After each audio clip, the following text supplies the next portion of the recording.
Le Black Friday, entre opportunités marketing et mascarade commerciale, une analyse du phénomène en France, à La Ciotat et dans le Sud. Chaque année, le Black Friday fait parler de lui en France, et plus particulièrement dans le Sud, avec une attention particulière pour les commerçants de La Ciotat. Ce concept, importé des États-Unis, promet des réductions alléchantes, mais qu'en est-il vraiment? Entre vraies affaires et stratégies de façade, nous analysons l'impact et les pratiques autour de cet événement marketing. Un Black Friday américain, culture marketing et fidélisation. Aux États-Unis, le Black Friday est ancré dans une tradition commerciale.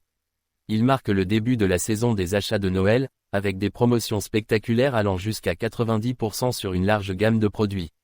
Les enseignes s'investissent massivement pour attirer les foules, fidéliser leur clientèle et liquider leur stock. Les chiffres sont éloquents. En 2023, les Américains ont dépensé 9,8 milliards de dollars en ligne durant le Black Friday, selon Adobe Analytics. Mais ce succès repose sur des stratégies bien rodées, où la transparence sur les prix et la diversité des offres sont essentielles. En France, entre faux Black Friday et opportunisme. En France, le Black Friday est souvent perçu comme une opération marketing artificielle. Les réductions affichées ne dépassent généralement pas les 30 à 50%, bien loin des baisses vertigineuses promises outre-Atlantique.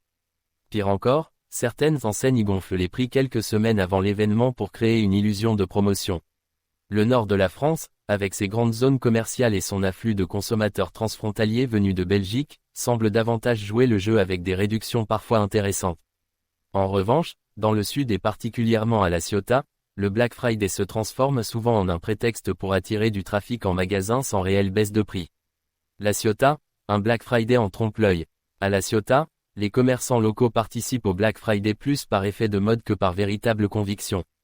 Nombre d'entre eux se contentent d'afficher des pancartes « moins 10% » ou « offres exceptionnelles » sans proposer de vraies promotions.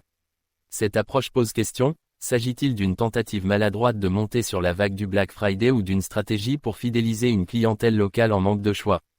Les consommateurs, souvent informés grâce à Internet, ne sont pas dupes. Certains dénoncent un faux Black Friday où les prix restent quasiment inchangés par rapport au reste de l'année. Les petits commerçants, confrontés à des marges limitées, semblent incapables de rivaliser avec les grandes enseignes nationales ou internationales, ce qui peut expliquer ces pratiques. Nord versus Sud, deux visions du Black Friday. Une différence notable se dessine entre le Nord et le Sud de la France. Dans le Nord, les enseignes, souvent proches des standards européens, offrent des réductions plus agressives et visent à fidéliser une clientèle nombreuse. Dans le Sud, et particulièrement à La Ciotat, le Black Friday est davantage perçu comme une opportunité ponctuelle plutôt qu'une stratégie à long terme.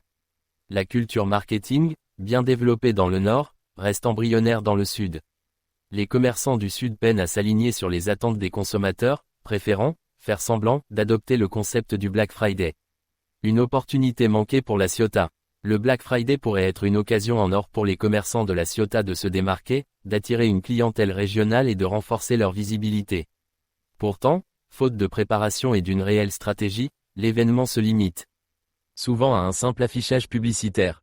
Exemple local, certains commerçants, comme les petites boutiques de vêtements ou les magasins d'électroménager, affichent des réductions de moins 10 à moins 20%, bien en deçà des attentes. En parallèle, des acteurs culturels comme la chaudronnerie adoptent une approche plus sérieuse en proposant des réductions significatives sur des spectacles, démontrant que fidéliser ses clients reste possible avec des offres authentiques.